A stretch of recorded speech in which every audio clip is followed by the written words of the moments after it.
Dual Destinies is the most fun I have had in the final shape, pound for pound, outside of experimenting with the new Prismatic subclass. This, by far, is one of, if not the best exotic missions that have ever existed in Destiny.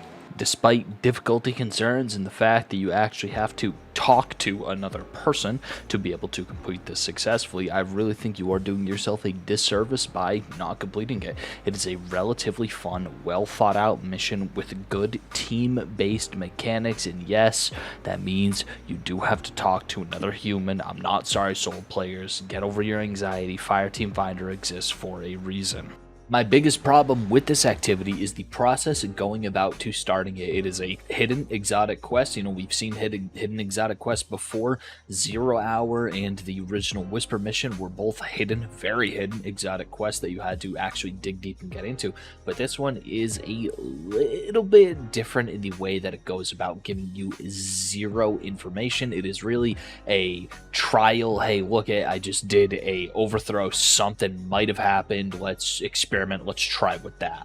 Once you know what you're doing, it's pretty fast to unlock. It only takes the better part of an hour to actually unlock the quest and then complete it for the first time, if you can actually find a teammate. The first time I tried doing this with a random off of Fireteam Finder, and it just did not work because I didn't know what I was doing. He expected I knew what I was doing, but hey, the second time we did it with one of my claymates. We actually talked to each other, and you know, I'm kind of proving the point of myself that it is going to be harder for solo players to be able to find players to do dual destinies with, but on the other hand, I was able to find somebody to do it through Fireteam Finder, so your point is mute.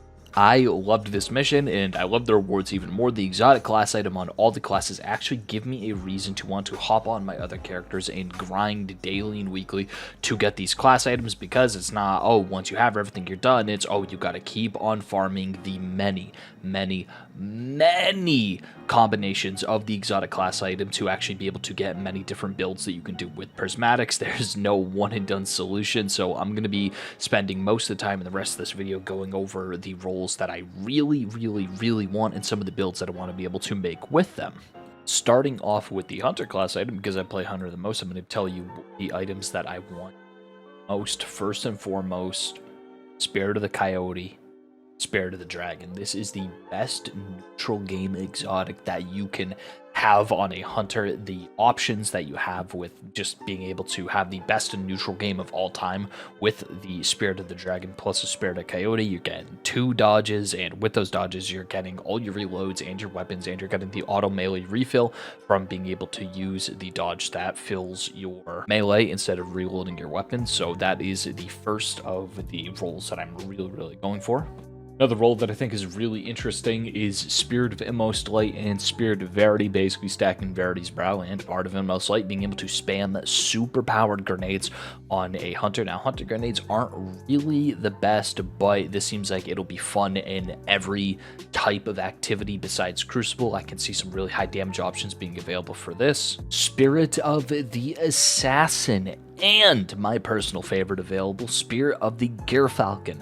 So Gyrfalcon's Hoibjerg is already my favorite exotic in the entire game, has been my favorite since the moment it was released, but Spirit of the Gyrfalcon, just being able to have the volatile rounds after exiting being invisible, and having Spirit of the Assassin with even more ways on Hunter to proc invisibility with the finishers and power melee final blows. I wouldn't even say that this is entirely necessary, because Prismatic Hunter, the Stylus Executioner, makes you invisible when you basically do anything as long as something is debuffed. Perhaps I'd consider Spirit of the Foe Tracer and Spirit of the Gyrfalcon. I don't know how exactly it would stack. You need a PhD to be able to understand the scaling and the way it interacts, but, you know, Spirit of the Foe Tracer, Spirit of the Gyrfalcon, I think that these are some of my favorite and most useful hunter relativism combos that I'm going to be going for. Basically, it's picking whatever your favorite exotic used to be. If one of these 12 perks was it, you're good. Just pick a second one. Non-prismatic. The effects are only minimally decrease. So, for example, Gerfalcon, they remove the extra damage that you get from hitting something with a finisher while invisible. Same thing with the overshields. They just removed a lot of that. But something like Spirit of the Dragon and Spirit of the Coyote, you know, just those are super simple. You just gain additional class ability charge, and you gain class ability reload and improve your weapons whenever you use your class ability.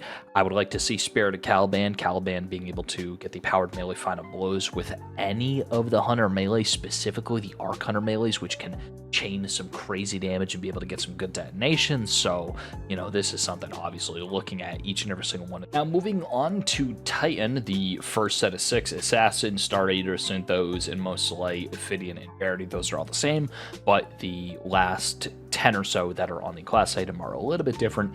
But for the Titans, I do not think that the Titan options in column 3 are really anything too noteworthy. I'm not, if I'm playing a Titan, I'm not really looking for any of these 5s. You know, the only time I'm really playing Titan is in Crucible, obviously. So being able to have Spirit of the Ophidian, just using any type of SMG or hand cannon build Vital, it is such a good perk to have on other classes for the first time. Even then, Spirit of the Assassin, being able to get consistent invisibility on Titan, doing something like a Bonk Hammer, or really just a Bonk Hammer build. But it is very good, and obviously, you know, we already know how Spirit of the Most Light works. Besides that, the only one in column 3 that I think is even remotely interesting in the PvE context is the Spirit of the Eternal Warrior, because it doesn't work just for arc weapons. It works for whatever damage type your super was. Example, you finish casting your Strand super, you get bonus damage on your Strand weapons. Because it's no longer subclass based, it is weapon based. Really, there's just too many good options in the second column to choose from, having the Spirit of the Armamentarium, having the Spirit of Alpha Lupe, Spirit of Contact, Spirit of the Horn is a really funny one, but I don't think it's that good. But Spirit of Scars, the weapon final blows, heals allies. I feel like the potential to have just nasty support builds on Titan this season are going to be crazy with the new healing auto rifle and all the new options that we have to buff our allies. That maybe combining with the one that improves Unbreakable, Spirit of the Bear. I think that this might be very, very good for Void support builds on Titan. Besides that, you can't go wrong with Spirit of the Armamentarium. I think that Spirit of the Armamentarium plus Spirit of the Ophidian is going to be a very, very good combination for Crucible for Titans. That's one of the ones to go for whenever I'm doing my trials runs on Titan. But I mean, besides that, looking at this Spirit of Contact, you can still use feedback fences on your Titan, and the base version of the exotics, for the vast majority of these, are always better. So I don't know how it exactly stacks up to it. I don't know how it stacks up to it, but I have a strange feeling that Spirit of the Contact is less effective than just using the base exotic. And besides that, I mean, nothing really else. Spirit of Alpha Lupe, column 2, you know, getting the additional heal, but then again, Spirit of Scars is just better in terms of a overall support build for your Titan. And even at that, nothing. I don't see anything that I think is going to be very useful for my Titan, besides, you know, obviously the Spirit of the Light. These top 3, these are always going to be good, and, you know, the stacked second column. A little bit of a wasted opportunity, in my opinion, first column for the Titan. Maybe even shifting some of these perks, like putting Scars in column 2 or Armamentarium in column 1. I think that would have been just way, way better. Moving on to finally the Warlock. Now, the Warlock, I will tell you, there is only a single bad option, maybe 2, but I think there's only one truly bad option, and that is Spirit of the Vesper. I genuinely do not understand what they were thinking, what they were cooking. In game, this does less than nothing. It's just one of those things where it's just a waste of perk. Besides that, the Spirit of Harmony, they could have brought the explosion aspect of Mantle Battle Harmony back, but instead they decided to only bring the super energy. Now, granted, the super energy granted through Mantle Battle Harmony was buffed going into final shape, but even then, it's worth wasting a slot just for a tiny bit more super energy when you're able to get an additional melee charge, or have your Tangle spawn Threadlings, or empowered weapon damage recharges grenades. It's very, very good. Just the rest of these, you know, Spirit of Star Eater is actually broken right now on Nova Bomb, the Nova Bomb variant of the prismatic class. It doesn't stack the way it should. I'm sure that's something that is going to be fixed in the future, but it just doesn't work on Nova Bomb right now, so keep that in mind. But besides that, you know, even in column 1, Empress Grant Devour improves your Ozymancy, Old Snap grenades, Spirit of the Necrotic melee causes damage over time, so you're actually able to use your Weapon of Sorrow builds with Prismatic, Apotheosis, melee, and grenade energy after your super ends, and, you know, the Stag Rifts damage reduction, you can't go wrong with that, especially since now people are just generally have less deal, are more squishy. And besides that, obviously you have your Spirit of the Assassin Ophidian, but these never change, you know.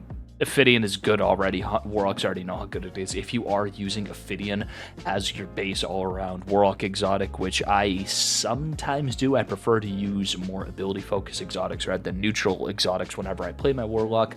But Spirit of the Ophidian plus any of these in the second column aren't going to be bad. But I think that of these, in my opinion, the best is going to be Spirit of the Necrotic combined with Spirit of the Storm, being able to get those new Strand and Tangle builds, especially with the new raid exotic having Spirit of the Swarm, I think is just going to be absolute mental, just being able to stack Strand on top of each other. But then Warlock, again, is my least played class, so, you know, I'm no expert on Warlock. I'd say I'm a quote-unquote expert with a backwards E on Hunter, and I would say I'm a novice with Titan, but Warlock I'm no real reliable source for.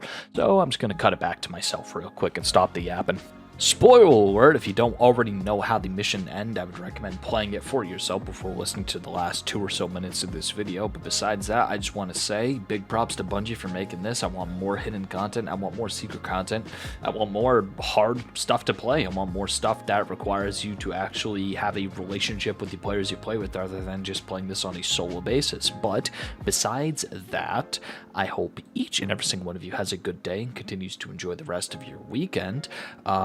Yeah, that's it. The rest of this video is the finale of the mission. I'm just going to let it play out. Besides that, take care, y'all. See you next time.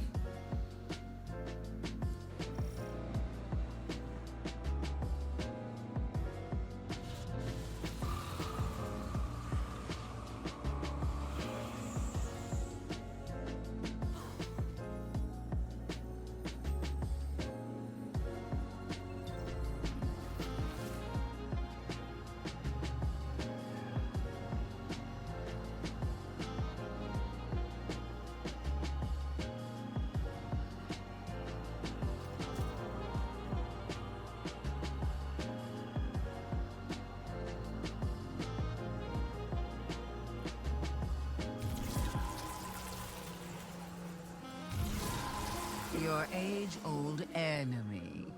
Come at last. Your enemy. Your adversary. Your would-be killer.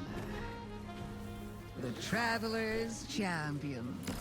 Seeking blood.